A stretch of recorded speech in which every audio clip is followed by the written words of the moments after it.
Now, two playwrights have got together to tell the story of the darker side of football, a world away from the adoring fans and expensive cars. Set in the life of a youth football academy, Result looks at somewhat hidden problems of depression amongst players. Joining me are the play's directors, writers and happen to be brothers, Toby and Alex Clarke. Welcome to Arise News. Thanks very much for coming in. Where did you get the idea for Result? It started a couple of years ago, actually. We had a conversation with a Premier League consultant sports psychologist. That was 2 years ago.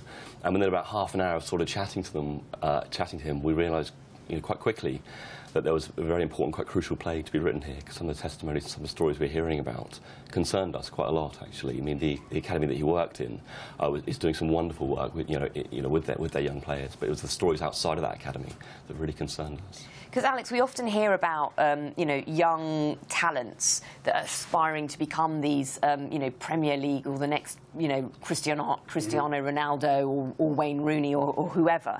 But they don't actually take into account the pressure under the spotlight and also, the ability to keep performing, because, they have to keep improving continuously. The statistics that you provided us with from Expo were quite shocking. If I'll just read those out. So 96% of 16-year-olds in England and Wales signed as scholars, so I'm assuming that's before they become pro, won't play again from the age of 18, and 98% signed as pro won't play again until play again from 21.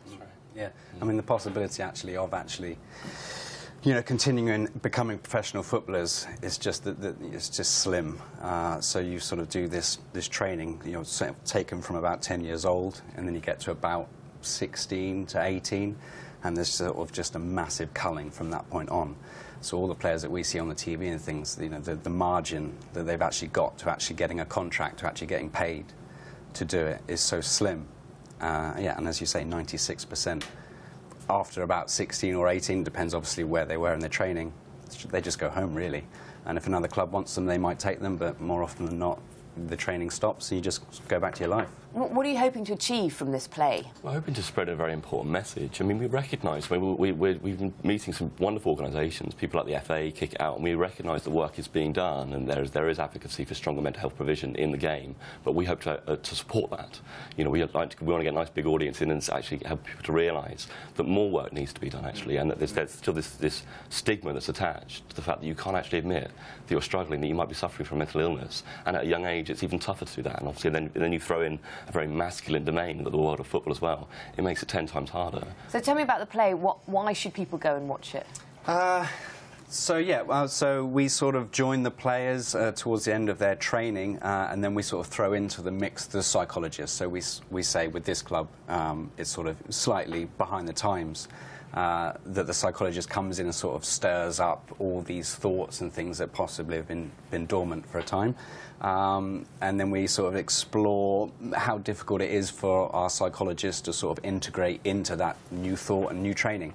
But it's also very physical as well, so we like to think that we're celebrating the game as well, not just, showing this. Have you been able to recreate the atmosphere at a football match on stage? Because that's quite tough. Yeah, very hard. We've been working with a really wonderful movement director and sort of really created that. Do you get the pub next door to kind of come in? Just sort of yell and scream when they come in, yeah.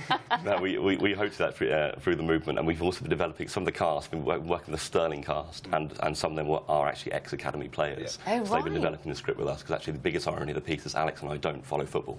That's what's wonderful about it. And you don't follow football? No, so the angle actually is more on the mental health aspect, and we work quite a lot in the youth sector. So the onus is very much on the young people and the young players. It just happens to be set in the world of football. How interesting. Yeah, I mean, we sort of devised it as well. So we came up with the story and things, but then we got all the actors on board, and they're obsessed with football, all the players. So it's them that sort of just. Well, it's rare to find two men who aren't. Yeah, exactly. But the passion's grown since developing the piece. Obviously, we had to do extensive research on the game. It's not that we're not winging it.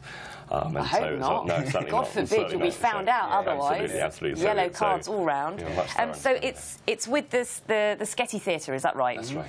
And who are the Sketty Theatre? So it's the two of us, actually. So we founded in 2005. It's named after the cleaner at the theatre, Oval House Theatre, where we first formed. Around the corner from me. Oh, really? So it's, we're 10 years old now, and this is our 4th production, but it's always been the two of us working together. Alex usually acts as the first time that we actually directed together, so it's been an interesting collaboration, to say the least. Brilliant. And it's on from Tuesday. From Tuesday. And runs until when? 17th of May. And where is it? The Pleasance Theatre, Caledonian Road, North London. Please come see it. OK. Alex and Toby, thank you very much for coming in. Thanks for having us.